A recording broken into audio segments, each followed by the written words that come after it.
Buenos días, mi nombre es Ángel Barrero. A continuación veremos una breve presentación de como la inducción a una parte de programación y qué tratamiento se le puede manejar para los errores que nos puedan surgir durante el desarrollo de estas actividades. Entonces, vamos con una breve introducción. Entonces, muchas veces a la hora de programar nos encontramos con diferentes tipos de errores durante la compilación o durante la ejecución del mismo programa es que pues, deseamos desarrollar, pero no sabemos ni qué tipo de error es y mucho menos cómo poder resolverlos. A continuación veremos una guía rápida de cómo poder solventar o solucionar este tipo de inconvenientes. Tipos de códigos de programación. Entonces, existen tipos de códigos de programación que son muy fáciles de interpretar y otros que realmente son demasiado complejos. Entonces, por ejemplo, no podemos comprar este programa aquí a la izquierda, donde puede ser simplemente un saludo de bienvenida, donde dice, sea programar. Y no podemos irlo a comparar con un código tan complejo de entender como el que tenemos aquí en la imagen de la parte derecha, que vemos que está invocando X cantidad de códigos con X cantidad de variables y simplemente el objetivo es el mismo. Entonces a la hora de programar tenemos que entender o facilitar las cosas realmente de programación.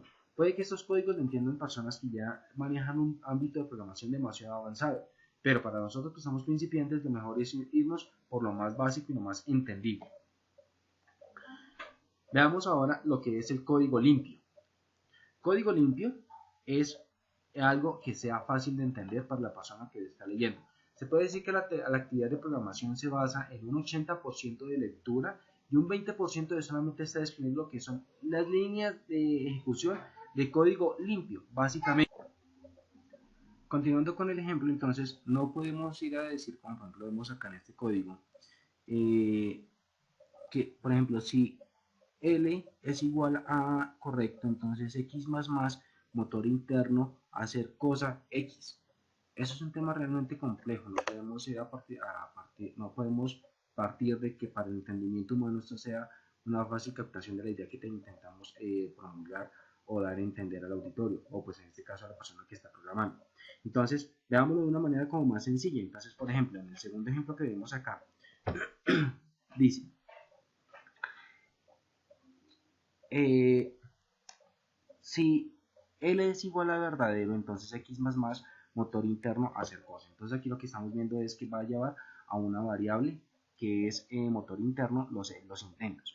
Entonces acá ya entramos a lo que es realmente la forma de reconocerlo. Entonces vamos a asociarlo como una especie de juego. Entonces si tiene más vidas igual a true, o sea cierto, entonces intentos de juego más más, entonces ahora lo que vamos a hacer es que el servicio de puntaje agregar intentos teniendo en cuenta los intentos de juego. Y así de esta forma estamos haciendo un código más limpio, más entendible para lo que es el entendimiento humano y podemos sacar partida de esto porque nos va a generar menos errores.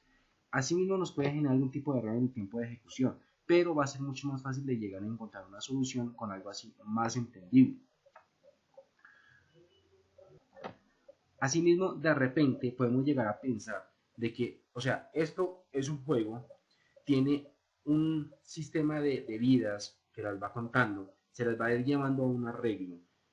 Y, o sea, es mucho más fácil de interpretar la función en sí de lo que está haciendo el código.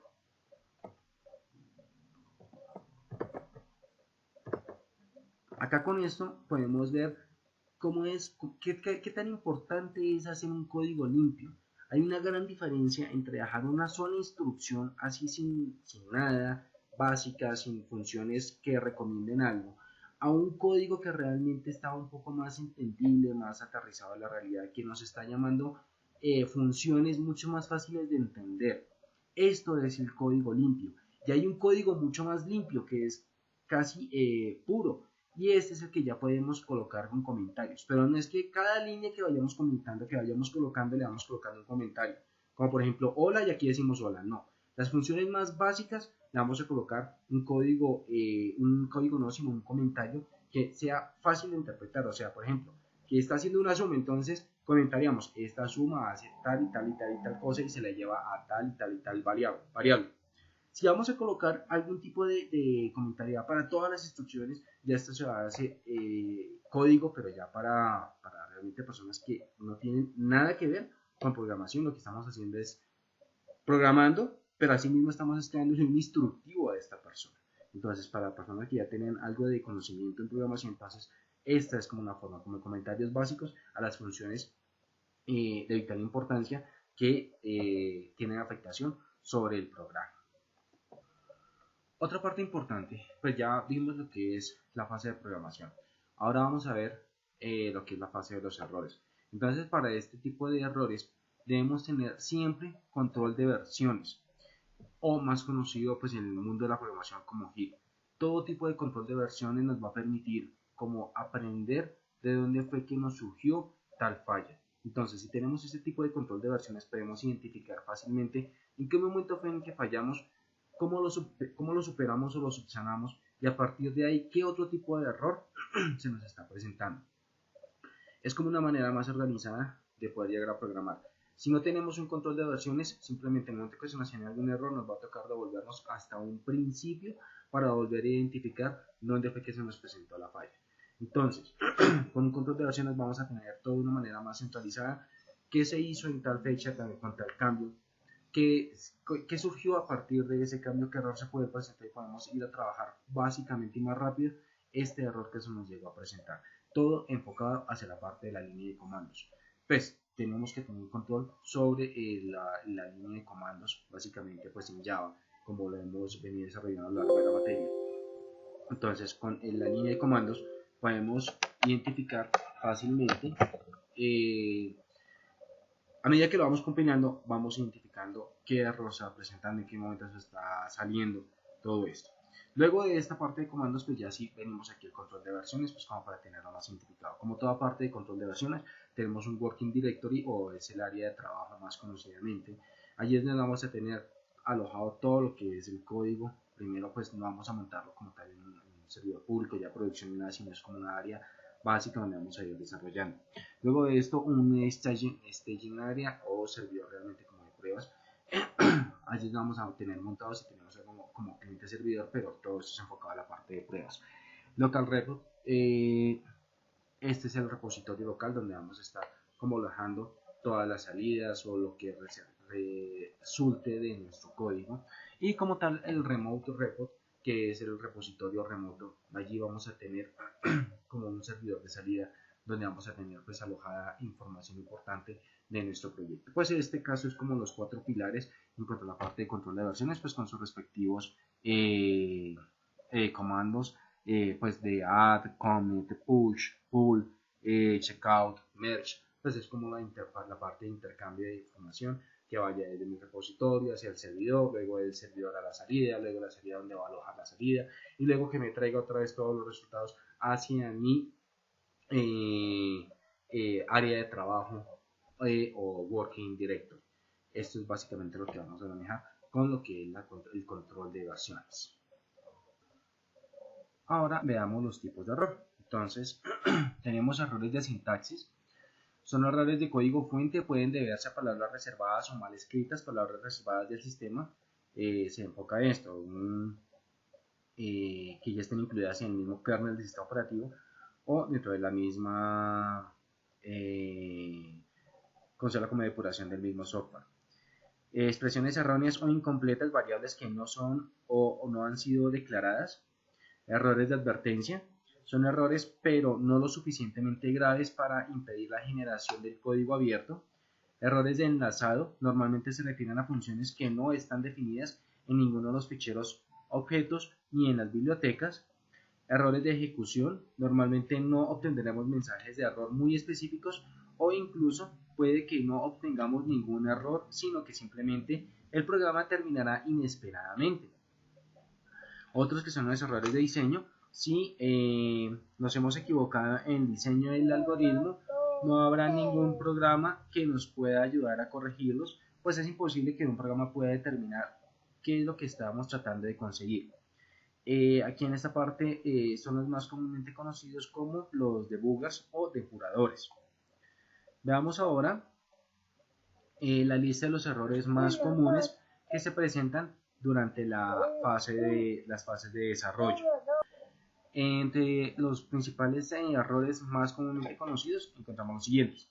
Incompatibility Types, Unexpected Return Value, revisa el tipo del método de instrucción de retorno que se le incluye. ¿Qué hacer? En este caso, pues debemos tener en cuenta las siguientes instrucciones. Declaración del método, sentencia return, void, no debe existir en este tipo de método, y pues ya aquí están como las principales opciones. Otro es cannot find symbol. No se puede encontrar el símbolo, el mensaje de error indica que existe el símbolo que no es reconocido o que no está declarado. ¿Qué hacer? Revisar que la variable esté declarada como variable local del método, verificar que el nombre del método invocado sea el correcto, asegurémonos de que el nombre de la variable global o local estén bien escritos. Invalid method declaration return type required. Declaración inválida del método tipo de ingreso requerido. El mensaje de error nos indica que el método no ha sido declarado apropiadamente y que se requiere un tipo. ¿Qué hacer? Tenemos que revisar el método que tengamos especificado, un tipo de método, ya sea alguno de los primitivos de datos o incluso un tipo void si no regresara ningún tipo de valor. Illegal start of expression. Comienzo ilegal de una expresión. Este mensaje de error aparece al inicio de un nuevo método, ya sea uno definido por el usuario o el mismo main. ¿Qué hacer frente a este tipo de error? Tenemos que revisar el método anterior, pues tenga su respectiva llave de cierre o respectivo corchete. Missing return statement. Falta de la sentencia return.